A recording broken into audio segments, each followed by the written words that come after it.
ಓಂ ಶ್ರೀ ಗುರು ಬಸವಲಿಂಗಾಯ ನಮಃ. ಪ್ರಾತಸ್ಮರಣೀಯರಾದ ಬಸವಾದೀಶ್ವರ ಶರಣರನ್ನು ಭಕ್ತಿಪೂರ್ವಕವಾಗಿ ಮನಸಾರೆ ಸ್ಮರಿಸಿ, ಸಿದ್ಧಗಂಗೆಯ ಈ ದಾಸೋಹ ನೇಮದ ರೂವಾರಿಗಳಾಗಿ ಸಾವಿರಾರು ಮಕ್ಕಳಿಗೆ ಬಹಳ ಬೆಳಕನ್ನು ನೀಡಿರುವಂತಹ ಶಿವಕುಮಾರ ಮಹಾಶಿವಯೋಗಿಗಳವರ ದಿವ್ಯ ಚೈತನ್ಯಕ್ಕೆ ಭಕ್ತಿಪೂರ್ವಕ ಪ್ರಣಾಮಗಳನ್ನು ಸಲ್ಲಿಸಿ, ಆ ಒಂದು ಸತ್ಪರಂಪರೆಯನ್ನು ಮುಂದುವರಿಸಿಕೊಂಡು ಆರೋಗ್ಯ ದಾಸೋಹ ಸೇವೆಯನ್ನು ಮುನ್ನಡೆಸಿಕೊಂಡು ಬರ್ತಿರುವಂತಹ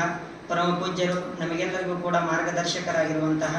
ಸಿದ್ಧಲಿಂಗ ಮಹಾಸ್ವಾಮಿಗಳವರ ದಿವ್ಯ ಚರಣಗಳನ್ನು ಭಕ್ತಿಪೂರ್ವಕವಾಗಿ ಸ್ಮರಿಸಿ, ಹಾಗೂ ಈ ಒಂದು ಕಾರ್ಯಕ್ರಮದ ನೇತೃತ್ವವನ್ನು ವಹಿಸಿ ಈ ತಿಂಗಳ ಬೆಳಕಿನ ನುಡಿಗಳನ್ನು ಆಡಲಿರುವಂತಹ ಪರಮ ಪೂಜ್ಯ ಶಿವಸಿದ್ದೇಶ್ವರ ಮಹಾಸ್ವಾಮಿಗಳವರ ದಿವ್ಯ ಪಾದಕಮಲೆಗಳಿಗೆ ಭಕ್ತಿಪೂರ್ವಕ ಪ್ರಣಾಮಗಳನ್ನು ಸಲ್ಲಿಸಿ ಅವರನ್ನು ಭಕ್ತಿಪೂರ್ವಕವಾಗಿ ಈ ಕಾರ್ಯಕ್ರಮಕ್ಕೆ ಸ್ವಾಗತಿಸುತ್ತಿದ್ದೇನೆ. ಹಾಗೂ ಈ ತಿಂಗಳ ಬೆಳಕಿನ ಒಂದು ಶಿವತತ್ವ ಚಿಂತನಾಗೋಷ್ಠಿಯಲ್ಲಿ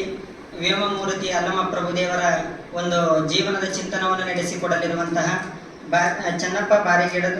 ನಿವೃತ್ತ ಪ್ರಾಚಾರ್ಯರು ತುಮಕೂರು, ಇವರಿಗೂ ಕೂಡ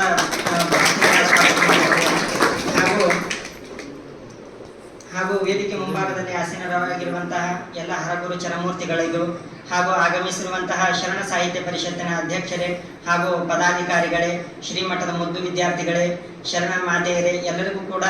ಈ ಒಂದು ಭಕ್ತಿಪೂರ್ವಕವಾದಂತಹ ಕಾರ್ಯಕ್ರಮಕ್ಕೆ ತಮಗೆಲ್ಲರಿಗೂ ಕೂಡ ಸ್ವಾಗತ ಕೋರುತ್ತೇನೆ.